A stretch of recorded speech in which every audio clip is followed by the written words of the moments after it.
take over from there. Thank you. Sure, absolutely. Hi, everybody. Doug Brunke with Global Chamber, founder and CEO. And normally every day we're helping leaders take their business to the next level. I use the word global, and global, I think all of us recognize that means the world, right? It also means thinking outside the box. When I was speaking with someone about an hour or so ago, and we were talking about who's good for Global Chamber.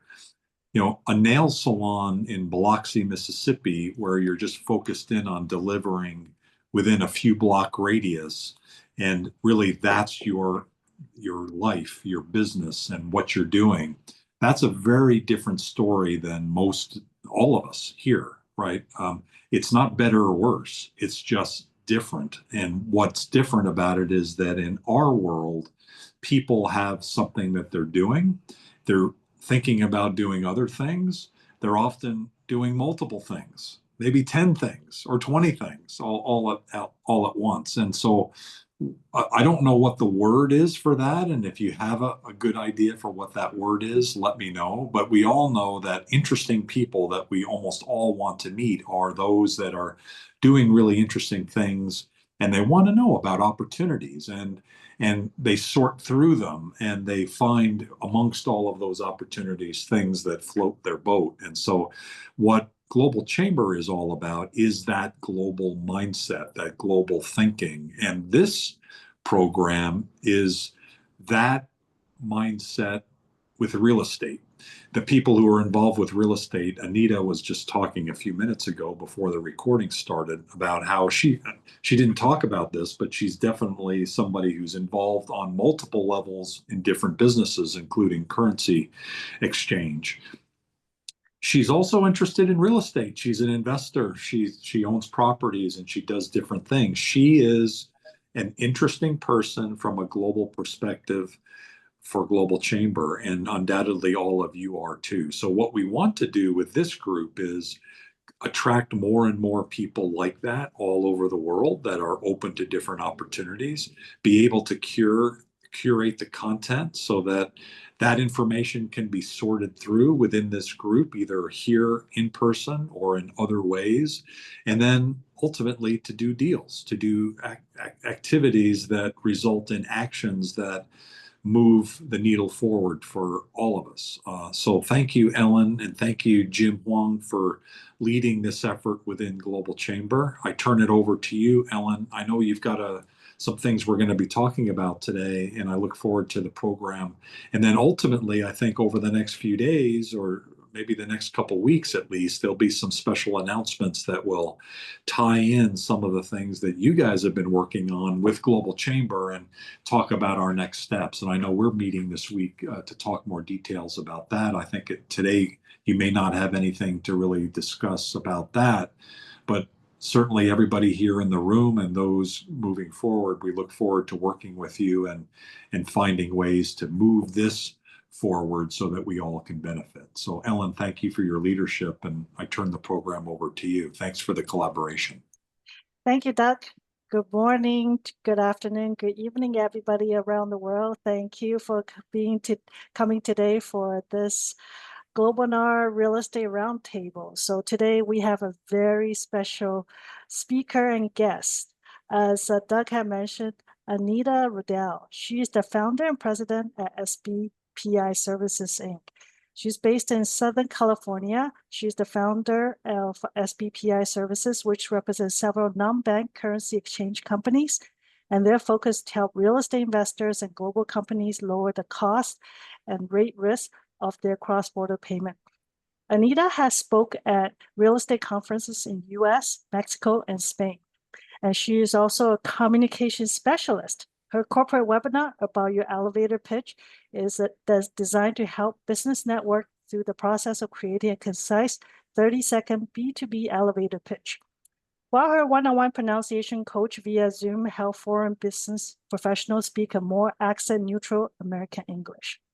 Anita has a BA degree in linguistics from UCI and an MS degree in the exercise physiology from Cal Poly Pomona. And also, the other thing is, She also runs and hosts the Global Chambers trade import-export trade seminar, which will be taking place tomorrow, which she will be discussing a little bit more.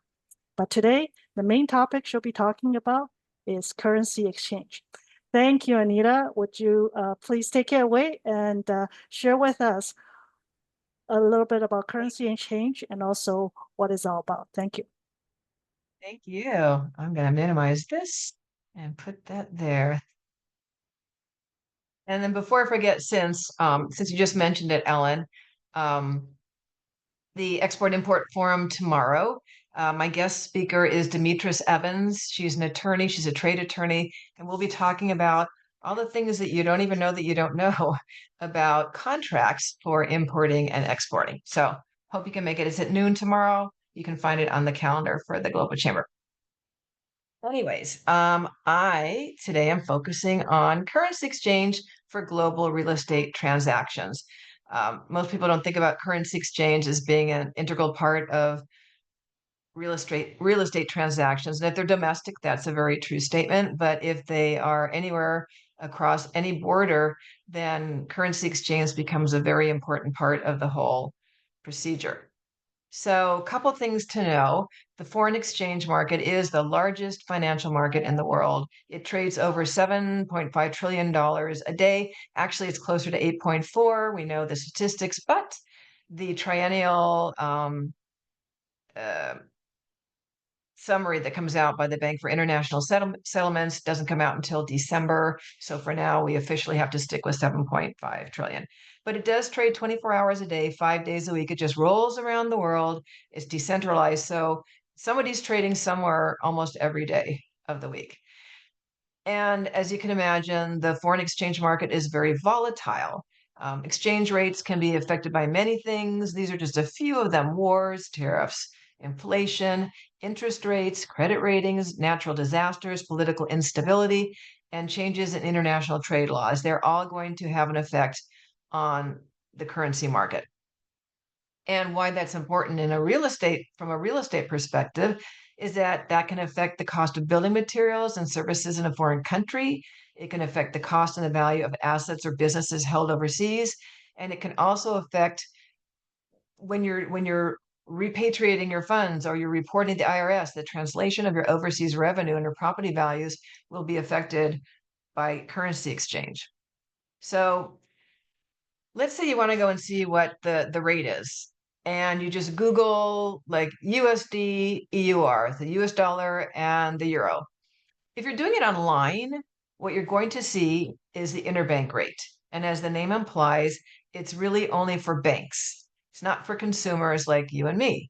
So maybe you look it up and you see, okay, €1 is $1.16, or I'm sorry, $1 gets you, I'm sorry, €1 gets you $1.16, or that is backwards, I'm sorry. €1 gets you $1.16 and $1 gets you 86 euro cents. But most of the time, if you're just putting in the currency pairs, what you're going to see is just, a bunch of numbers like EUR slash USD 1.16. You don't necessarily know what that means. So I want to give you a little background on that so that you know. So the currency to the left is called the base currency. The currency to the right is called the quote currency. And the base currency to the left is always equal to 1.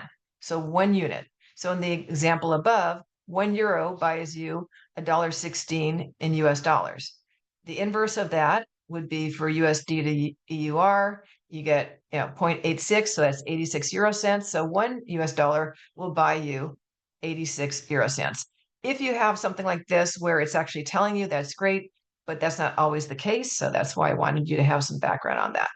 Now, all of us have walked into our banks at one point in time to maybe buy cash, or going on a trip, you need euros or Aussie dollars or Canadian dollars, whatever it is. When you walk into your bank, you're usually going to see a flat screen. Back in the day, they'd actually put the numbers in these little funky little charts on the wall. And whether you walk into your bank at 10 in the morning or at 4 in the afternoon, that rate will not change. It's going to be the same. But here's what I want you to see. This is a screenshot of what's going on in the foreign exchange market on a second-by-second basis, because in the real world, there is no such thing as a daily rate. It changes second by second. So pick a column, pick a row, and now look at it. I took these snapshots, these screenshots seconds apart. Can you see that everything changes? There is no such thing as a daily rate. So that's something that's going to come into play when I show you some of the case studies that I did. But let's say you're back at your bank, walk in Wells Fargo in this case, and you are just exchanging $1,000, and you're thinking, well, I was on the internet, and I saw the rate was 86. So I should be getting 860 euros for my $1,000. But you are very disappointed to find out that that is not the case, because they're not going to give you the interbank rate. You're not a bank. You're going to get a consumer rate. And I'll share with you what goes into that consumer rate in a minute. But suffice to say that what you're going to get is something a lot lower.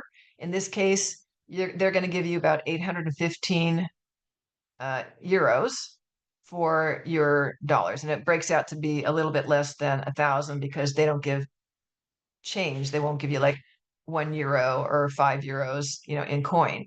When you go to the bank, it's all bills. So, but it's a far way off. So instead of getting 860 euros, you're going to get 815. That's about a 5.4% difference that you're not getting. Plus, you will pay wire fees if you're sending this money. And the currency exchange companies that I represent strictly do currency exchange for commerce. So it's all done bank to bank, but the numbers are still going to be the same. So what actually goes into the cost of currency exchange when you go to your bank? Well, we know that everybody starts with the interbank rate. No matter who's changing it, everybody deals with the interbank rate. The banks, however, are going to add in a safety margin for fluctuations in the foreign exchange market. I showed you that it changes on a second-by-second basis, and they don't have a crystal ball. They're not clairvoyant. They don't know what's going to happen in an hour or 2 hours or the end of the day or the next minute. So just in case, they add in a little extra margin in their favor. So if the rates go in an unfavorable direction, at least they've got a little bit more protection. And if they go in a very favorable direction, then wow, they're making even more money. Now that has nothing to do with their commission, i.e. their profit. Everybody is entitled to make a profit, and they're certainly going to include a margin for profit as well. Now, if it's not a major bank, maybe this is your credit union or a smaller regional bank, they may not even have their own treasury department, which means that they may be using one of the companies that I represent to white label for them. So there's going to be an intermediary cost built into that. And then you have to realize that your average bank has a branch, every fourth corner, right? How far do you have to drive to see at least 2 Wells Fargo offices or B of A or Chase, whoever it is? And those all have a lot of overhead, and they have operating expenses and things that have to be done. Some of those things that have to be done require a lot of paperwork. Now, this paperwork, this applies to anybody doing currency exchange, whether it's one of the companies I represent or your bank. Everybody has to comply with the anti-money laundering or the Combating Financing of Terrorism Act laws, Dodd-Frank, Consumer Protection and Patriot Acts, and federal and international regulations, which would include things from Interpol and other parts of the world. So you think, well, that's not going to be so great with the currency exchange. But here's the alternative to that. Companies like the one that I represent. So this was the same amount that I input to see what it would give. And it actually gave 853 euros as opposed to 815. So it's not interbank, but it's a whole lot closer. It's only 0.7% less than interbank, whereas Wells Fargo was 5.4% difference. And you would pay no foreign wire transfer fees because the money gets ACH'd in and out. It doesn't actually you don't pay for foreign wires. So let's look at what that translates to. The difference between Wells Fargo and what one of the companies I represent, and I checked all these prices within minutes of each other, was about $37.90. That's to be irritating if you were really just getting $1,000 for your travel money. I'd rather have that $37 in my pocket than give it to the bank. But we're talking about real estate here. So you're not wiring $1,000, although you might be for like HOA dues or little things for maintenance if you own properties overseas. But usually you're talking about bigger amounts. So you're sending 100,000, or you're sending 1 million, or you're sending 10 million if you're buying, a big development, buying into a development or something. So you multiply that $37.90 by 100, and now you're looking at almost a $3,800 difference. Or if it's $1 million purchase, you're looking at almost a $38,000 difference. And on 10 million, you'd be almost $380,000 difference. So it starts mattering very much what happens 3 spaces to the right of the decimal point in the currency exchange world. Now, wire fees may or may not be a point of irritation for some people. The more wires you send, the more irritating they are. And not all banks charge all of their customers for wire fees. It depends on your relationship. It depends on the amount of funds you have on deposit with them. It depends where you are in the world. But by and large, it's going to vary by bank amount and type of account. So if you're sending $200 to pay for a sample somewhere and your bank is charging you $35 or $50 at a shot, that's annoying. If you're sending a one-time transfer of $10 million, first of all, they should not be charging you a foreign wire transfer fee. But if they did, you really wouldn't care so much about a $35 or a $50 fee. So I'm just throwing it in because it is a real expense and it can be very annoying and it can add up very quickly. $50 a shot if you're transferring money 20 times a month ends up being, a lot of money. All right, so let's talk about some case studies. And this first one is almost more about timing than it is about the rate. And I'll show you why. So this was a Canadian client purchasing a home in Miami. So it was going to be an all cash deal. And by the time this person was introduced to the company I represent, it was the contingencies were off. So this baby was moving forward. So one of the benefits of working with companies like the ones I represent is that you get somebody, an official, like a real currency trader, who is there to manage your account, to help you figure out when's a good time to do your currency exchange, what the rates are doing, how to mitigate the risk of the currency, of the fluctuations, the rate fluctuations. So on this particular day in December, the Canadian dollar to the US dollar was about 93, let's round up, call it 94 cents, which was really good because right now it's like in the 70s. So that was pretty good. So this woman's cost in Canadian dollars, she was sending 500,000, was $533,220. Her account trader suggested that she make the purchase. She didn't have to send it to closing that day, but he suggested that she make the purchase because that was an extremely favorable rate that particular day. Could it have gone up a little bit? Sure. Could it have gone down? That's the more likely scenario. So for whatever reason, she chose not to do it that day. When she did finally send the money to closing in January, the Canadian dollar had gone down and now the exchange rate was 91. So her cost in Canadian dollars was $549,000 and $549,028, which was a 3% increase in a matter of months. So the difference in Canadian dollars was almost 16,000, and the difference in US dollars was about 14.5.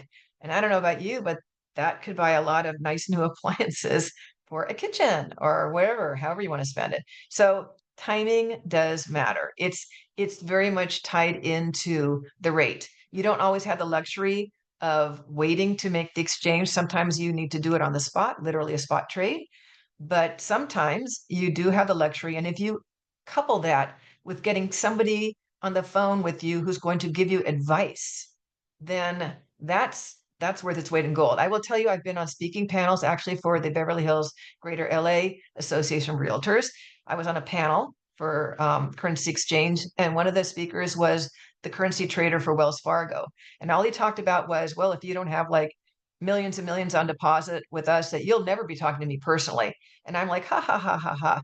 We'll give you somebody who will talk to you even if you're moving $10,000 a year. So things like that matter. Here's another case. The money coming into the US, I had a client in Chicago who was buying a condo. Obviously, you don't buy a condo in Chicago for $100,000, but it was her deposit money. She had liquidated her property in the UK, and this was her deposit. And then she was getting a bank loan. She'd been here long enough to get a bank loan for the balance. So every now and then, I'm lucky enough that when the client's on the phone and they've just talked to their bank, I can call up my currency trader and say, what would the rate be today for this amount? So that's where these examples come from. I don't have very many of them because often they don't have that information.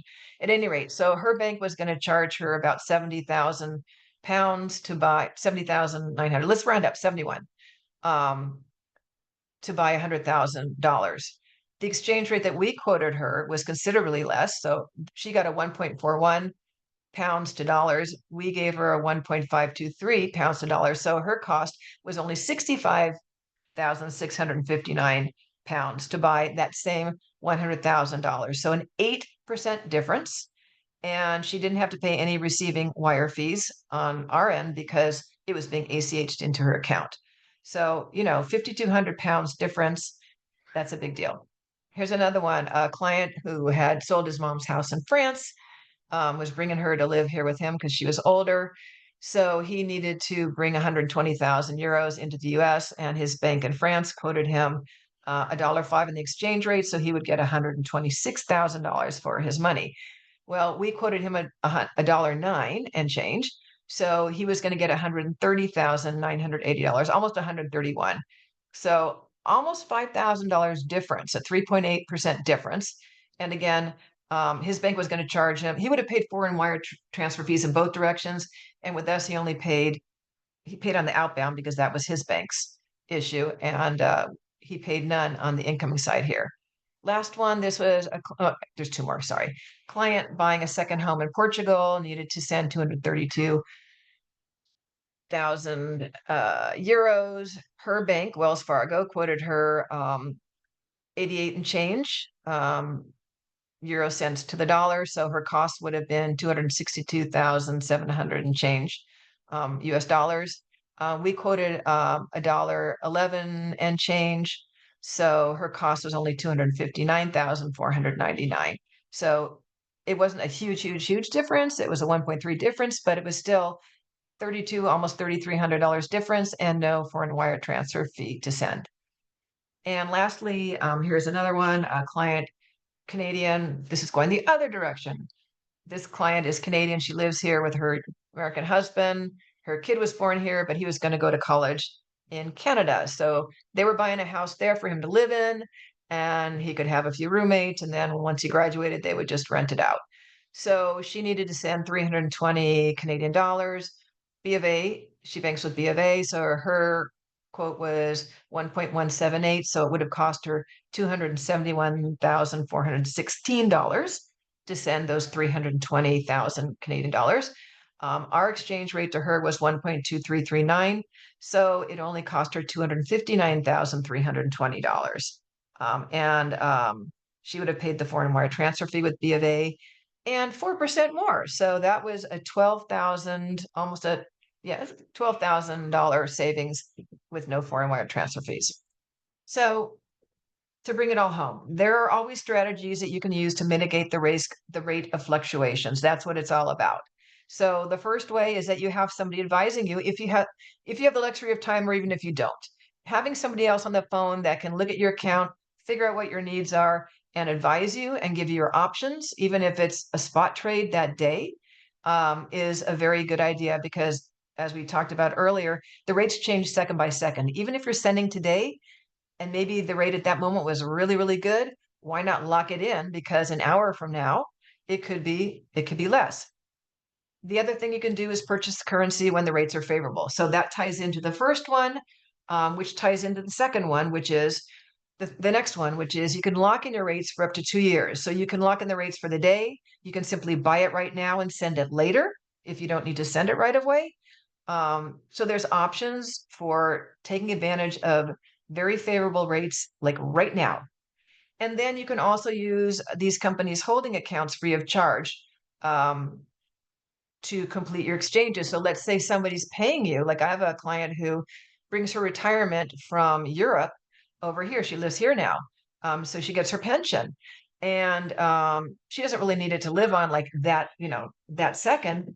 So depending on where the euro and the dollar are at any given time, when those euros hit her account, she might tell her trader, well, don't change it into dollars until the euro hits whatever, or like give him a range. But if it's extremely unfavorable at the moment, especially from the euro to dollar, because the euro usually wins out and gets stronger, then she has the benefit of talking to someone who says, okay, I'll make that exchange happen when XYZ happens, something they agree on that's to her benefit. Another thing that's important is you get 24/7 access to currency exchange for global transactions. Like we said, somebody's trading somewhere in the world pretty much 24/7. So you can always go online. A lot of companies that, are buying merchandise from an overseas provider or manufacturer, sometimes they just have their accounting department that's doing the transfers, and they might be in another part of the world. So being able to do that on a 24/7 basis when you don't need to really talk to somebody, you just need to book the trade is very helpful. Having account managers available during business hours is very important. And again, the portal 24/7 to even just look and see what the rates are. You can be checking rates all day long, your rates, because when you're in the portal with one of these companies, your rate, your margin is already locked in. So you already know you're getting preferential rates. So you can go and check and see what it would cost you at any given time. And just so you know, for core currencies, usually it's much faster than the banks. If you lock in your trade before 10 a.m. in the target country, chances are it'll go that day. So it's very quick. My contact information I will put in the chat because I'm going to take this off the screen now so we can chat. We can talk, but you can always reach me through LinkedIn. You can call or WhatsApp me. If you do call or if you WhatsApp me, please let me know that you're from the Global Chamber, because if I get numbers showing up that I don't know who they are and they don't identify themselves, I simply delete them. So same thing with text, let me know who you are, and then we can talk. Alrighty. Thank you, Anita.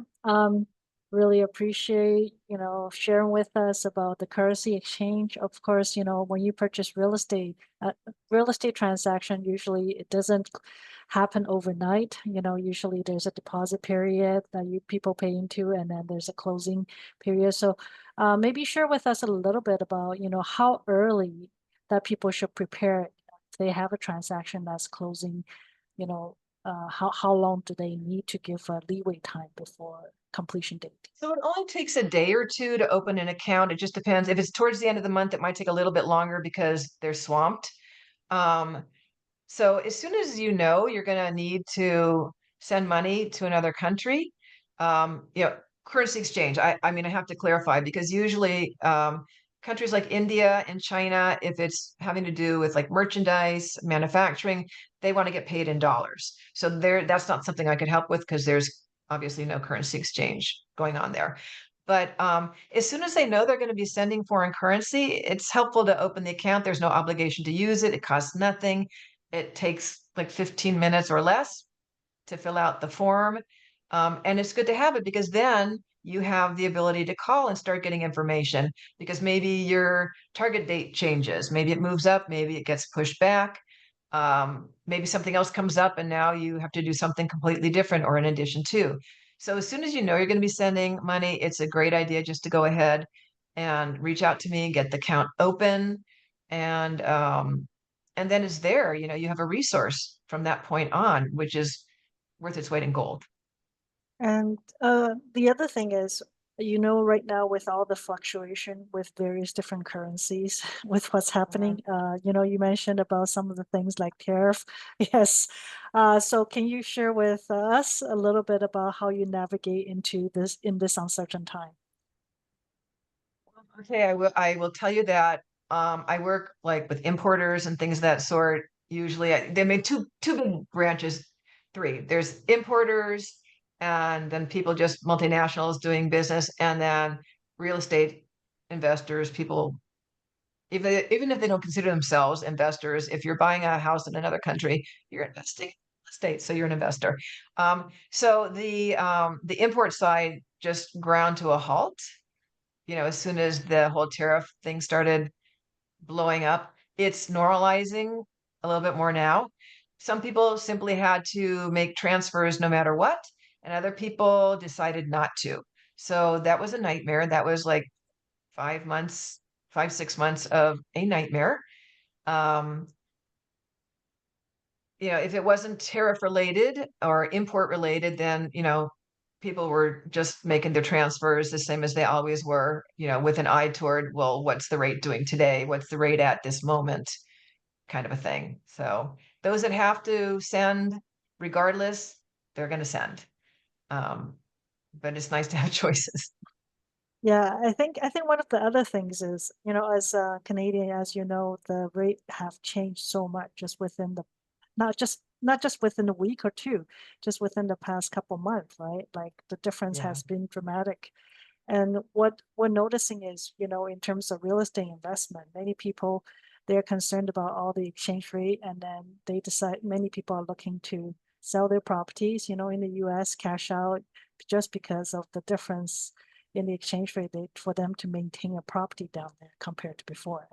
And so that's the reason why I'm just wondering, because a lot of people do not have those contingency fund prepared, to sustain these huge difference in currency, right? Yeah. Yeah. So in that case, if it's a Canadian selling a US property and repatriating the funds to Canada, um, they'll have a good old time because the rate's likely going to be, very good. I don't know how it would compare to what it was when they bought the property. That's always another consideration. Um, and it's unfortunate that those things happen. Um, I guess that's one of the risks, obviously, of having a property in another country. But even if it's just a property here and you're from here, things happen all the time. And, there's emergency assessments and the air conditioning goes out, so it's just worse when you're getting nailed on the currency side of things too. Right. Well, thank you so much, Anita. And also, I want to open up, for the audience, if anybody have any questions for Anita regarding the currency exchange. Let's see. I'll go down. Anybody? Yes, I have a Samia, go ahead. yes. So Anita, are there any restrictions, any countries that just don't have this opportunity, that wouldn't be, they can open a bank account as easy as it sounds? So this is not a bank account they're opening, and it's an account with one of the companies I represent. So to be clear, they're not banks. They work with banks. Their holding accounts are all with banks. That's how Okay. international money is moved. But outgoing, there's like 140 currencies and 195 countries that we can send to if they're not on the what I call the no-fly list, the OFAC, so the Office of Foreign blah blah blah AC. In other words, like we're not sending anything to Russia, to I don't think Belarus is allowable right now, Iraq, Iran, um, countries like that. Those change. There's actually people that are on that list as well, but I don't think either you or I would ever run into that. Incoming is a little bit harder because you can send US dollars pretty much anywhere through all these companies, but they don't all do incoming. It's much more limited on what they'll do incoming, and that has to do with liquidity because they have to turn around and resell that currency that they bring in. So they're probably like the only incoming I can do is and from Africa right now. Actually, there may be another exception to this. It used to be I could only do like the South African rand. I think there's one other country I can do incoming from. Things change all the time as things stabilize in different countries and their economies develop. They come on board as being, eligible, and it's a company by company decision whether, because I represent four different companies. I tend to focus on one that I've represented since 2009, but what I found is that they're all changing their minimums and the countries they do want to do business with, or the countries they can open accounts for, et cetera. So it's not one size fits all. But like I can't do incoming from anywhere in, I take it back. I can do Brazil. That's the only South American country I can do incoming from, but I could do Mexico all day long, Canada, Eurozone, Australia. Um, there's a lot of countries I can do incoming, but it's a much smaller number as compared to outgoing. Okay. I have one more question. So as I am a global real estate agent as well.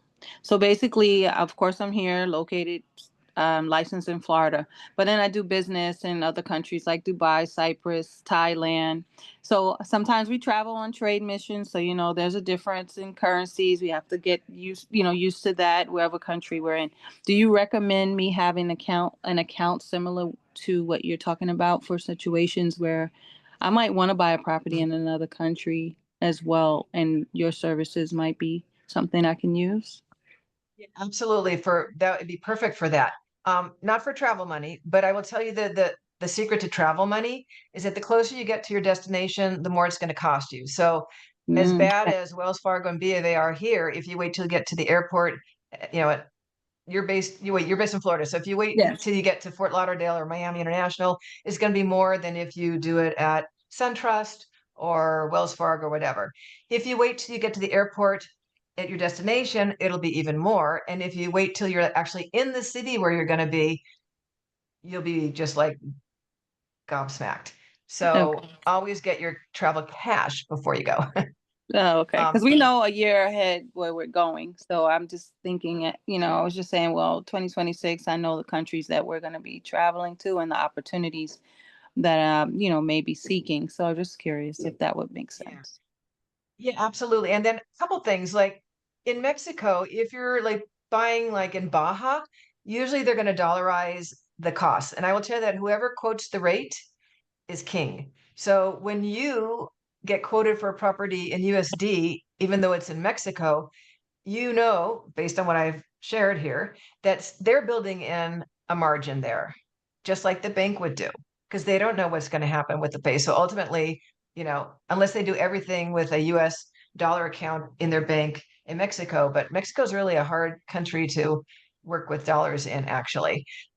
If somebody's buying further south, like Mexico City, or you get out of the Baja region, then you will be quoted in pesos. So sometimes it's very helpful, especially if you have an account with one of the companies I represent, to ask them, well, what would it be in the local currency? And then you can log into your portal or call your trader and say, what would it be for this amount, to send to this country? And you can compare what they're Okay. quoting you in dollars versus what it would cost you in dollars here if you did it through your own account. Oh, okay. So that helps a lot. I think you'll be pleasantly surprised. And is there an app or something they can download for quick reference that you can recommend for currency exchange?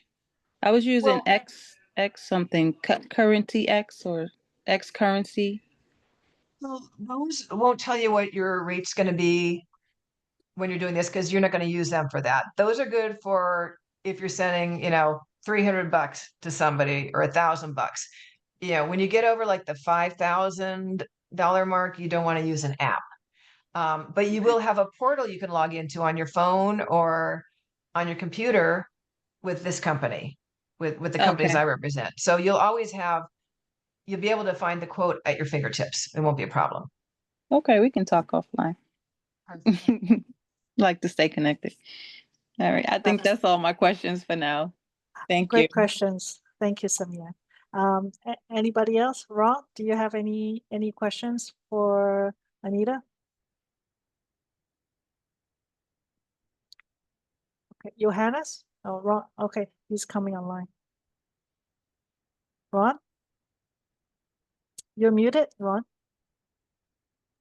So Thank you. sorry.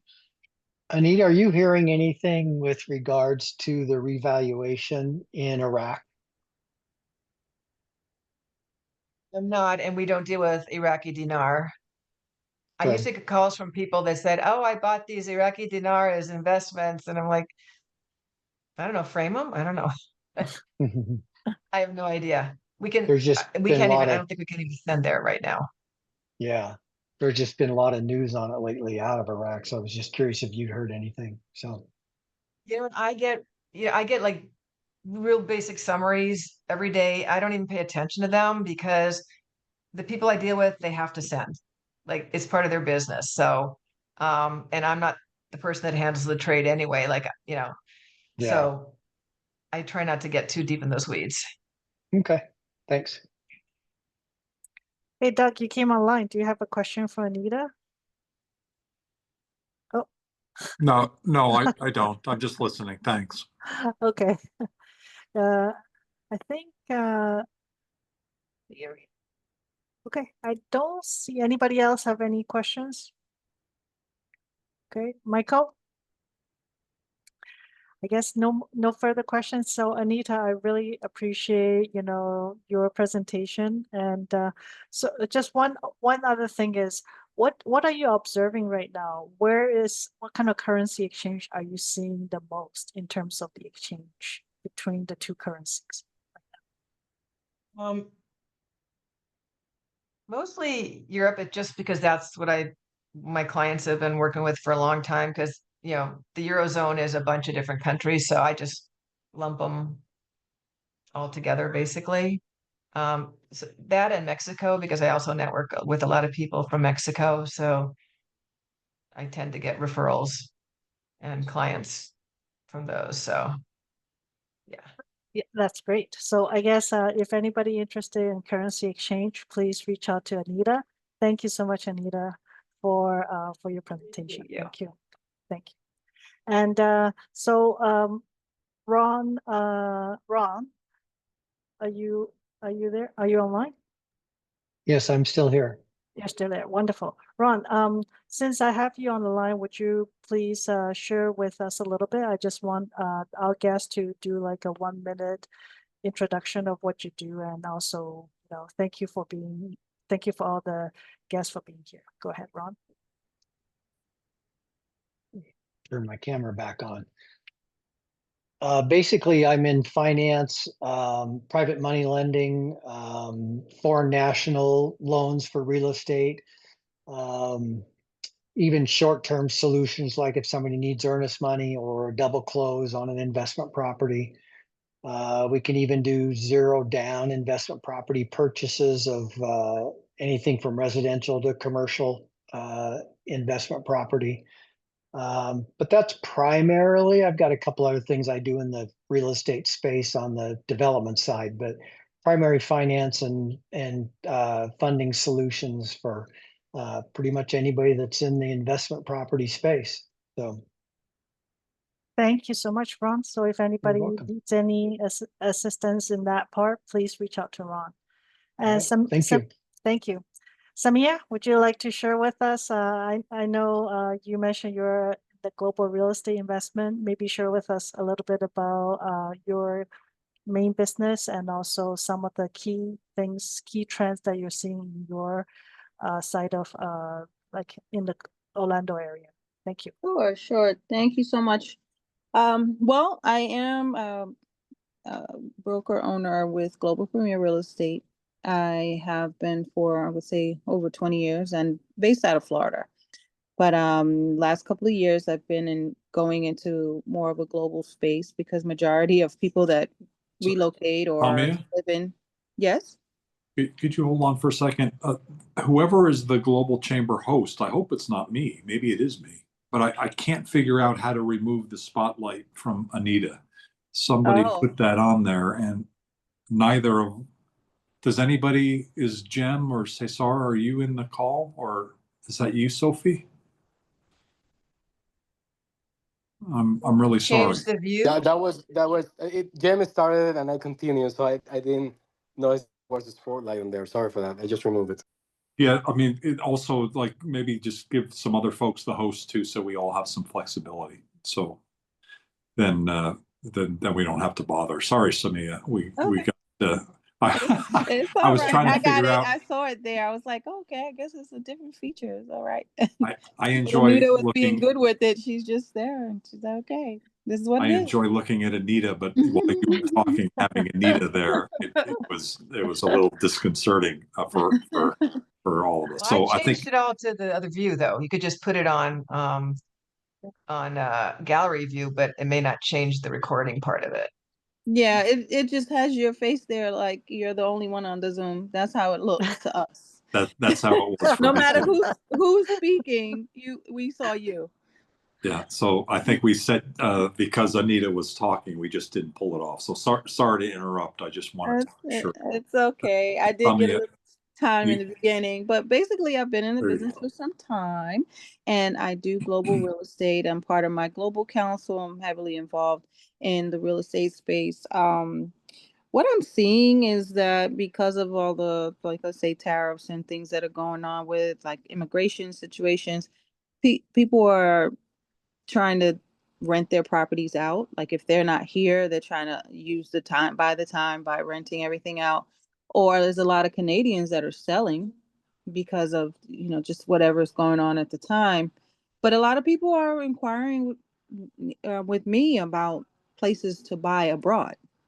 So they're asking me about where they can put their money for the time, like maybe they invest in Dubai with some investment property, say maybe apartment or however, so that they can get a return while they're waiting out the market, because the interest rates for their liking haven't gone down enough, and they're uncertain of what's coming, and that's the conversations that are happening in my area. So I stay connected with different countries to find out, because we do have a trade mission we're working on in Mexico, and Brazil is coming up next month, and also Birmingham, UK. So these are places that people are having the conversations of, they're not sure if they want to invest here. So we're asking the question, okay, if you're in your country, what's happening? Like, to compare notes to know when the market changes, how to pivot. Thank you, Samira. If anybody want to invest in global real estate, please reach out to Samira. Yes, you can find me on LinkedIn. Yeah, Then please share all the guests. Please share your LinkedIn in the chat. Thank you. And Michael.